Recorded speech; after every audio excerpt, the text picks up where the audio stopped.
Kagulat World. Isang malaking yanig na naman ang yumaon sa mundo ng tennis matapos kumpirmahin ang pagsanib puwersa ng ating pambato na si Alexandra Alex Ala sa mga dambuhala ng ATP at sa ilalim mismo ng kumpas ng isang alamat na si Lina. Hindi lang ito basta balita, kundi isang malakas na sampal sa mga nag-aakalang hanggang regional na laro lang ang galing ng ating Pinay Pride.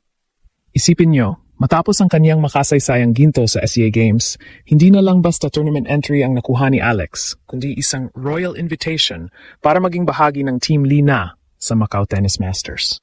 Ang balitang ito ay sadyang nakakashock dahil ang mga makakasama ni Alex sa isang team ay hindi lang basta-basta player, kundi ang French sensation na si Ugo Humbert na kasalukuyang nasa loob ng ATP Top 20 at ang Chinese prodigy na si Juncheng Jerry Shang. Ang pagpili kay Alex Ala para maging bahagi ng elite squad na ito ay isang malinaw na mensahe sa buong mundo na ang Pilipinas ay hindi na palamuti lang sa court. Si Lina, ang kauna-unahang Asian Grand Slam champion, ay hindi pipili ng player na walang ibubuga. Ang katotohanan na si Alex, ang kanyang naging sandigan para sa Macau Masters, ay nagpapatunay na ang ating pambato ay kinikilala na bilang isa sa mga pinakamalupit na striker sa Asia at sa buong WTA.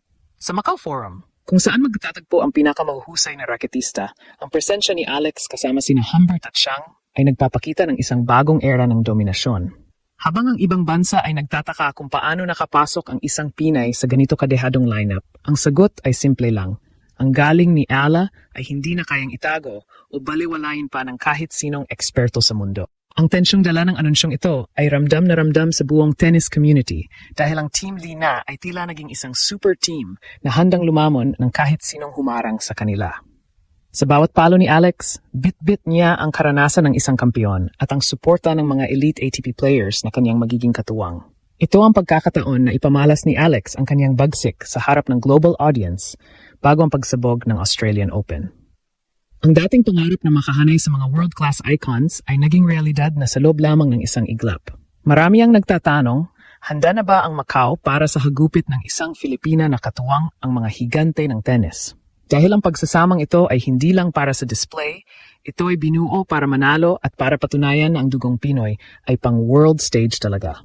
Ngayon, ang buong mundo ay nakatitig sa bawat galaw ni Alex Ala. Dahil ang kaniyang pagsabak kasama sina Ugo Humbert at Jerry Shang ay isang deklarasyon ng giyera sa court. Ang Macau Masters ay hindi na lang magiging isang exhibition match, kundi isang entablado kung saan ipapamalas ni Alex kung bakit siya ang tinaguriang reyna ng Philippine tennis.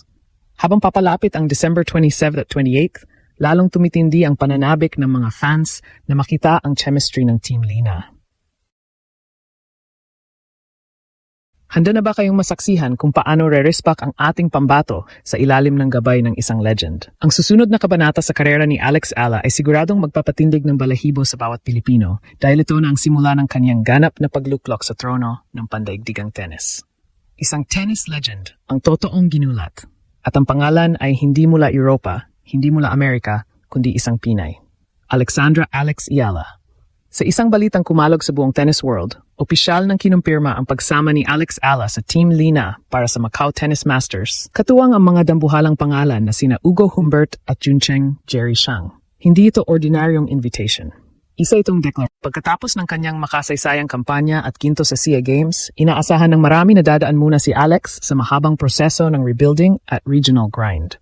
Pero kabaligtaran ang nangyari. Imbes na maliit na hakbang, isang malaking talon sa world stage ang kanyang sinugaban. Isipin mo, sa ilalim mismo ng kumpas ni Lina, ang kauna-unahang Asian Grand Slam champion, napiling isama si Alex sa isang elite squad na binuhindi para magpakitang gilas, kundi para manakot at manalo. Dito nagiging malinaw ang shock factor. Si Lina ay hindi basta-basta pumipili. Isa siyang alamat dumaan sa pinakampapait na laban bago maabot ang rurok. Kung sino man ang papayagan niyang kumatawan sa kanyang koponan, siguradong may dahilan. At ang dahilan na iyon ay si Alex Ala. Sa mata ng isang legend, ang Pinay Pride ay hindi na future prospect, isa na siyang weapon. Kasama niya sa Team Lina ang French sensation na si Ugo Humbert, isang establisadong puwersa sa ATP, at ang Chinese prodigy na si Juncheng Shang, na matagal nang tinututukan ng mundo bilang susunod na malaking pangalan. Sa lineup na ito, si Alex ay hindi dekorasyon. Siya ay pantay na bahagi ng isang super team na inaasahang magdikta ng tono sa Macau Forum. Habang ang ibang bansa ay nagtatanong kung paano nakapasok ang isang Filipina sa ganitong antas, ang sagot ay diretso at walang paligoy-ligoy. Hindi na kayang balewalayin ang galing ni Alex Ayala.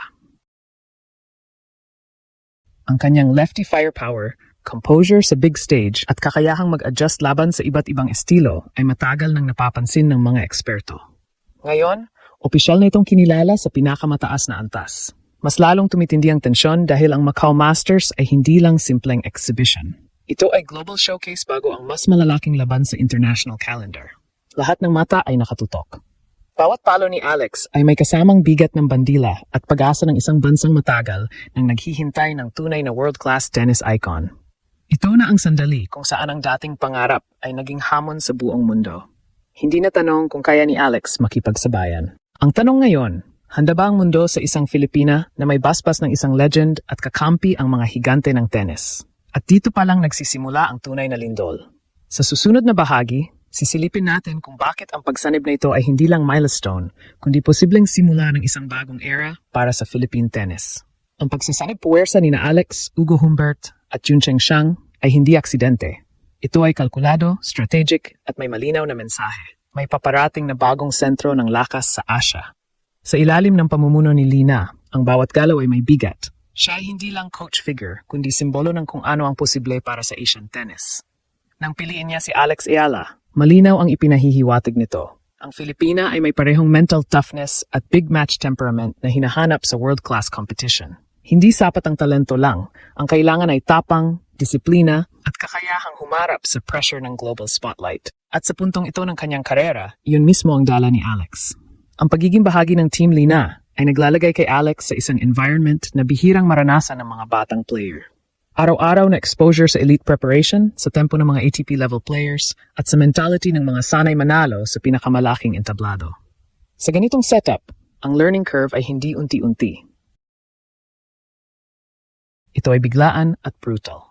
Pero ito rin ang eksaktong klase ng apoy na kinakailangan para tuluyang tumibay ang isang racing star. Mas lalong nagiging intense ang usapan dahil sa teaming ng Macau Masters. Papalapit ang mas mabibigat na international tournaments at ang event na ito ay nagsisilbing preview kung sino ang handang umangat. Para kay Alex, ito ay pagkataong ipakita na ang kanyang mga panalo ay hindi produkto ng swerte o regional dominance lang, kundi bunga ng world-level readiness. Ang bawat rally ay isang audition sa harap ng global audience. Ang presensya ni Humbert at Xiang sa isang koponan ay lalong nagpapataas ng antas ng kompetisyon. Si Humbert ay simbolo ng consistency at composure sa big matches, habang si Xiang ay kumakatawan sa bagong henerasyon ng fearless attackers. Sa gitna nila, si Alex ay nagiging tulay. Kombinasyon ng hunger, discipline at creativity. Hindi siya junior partner, isa siyang equal force na inaasahang mag-deliver.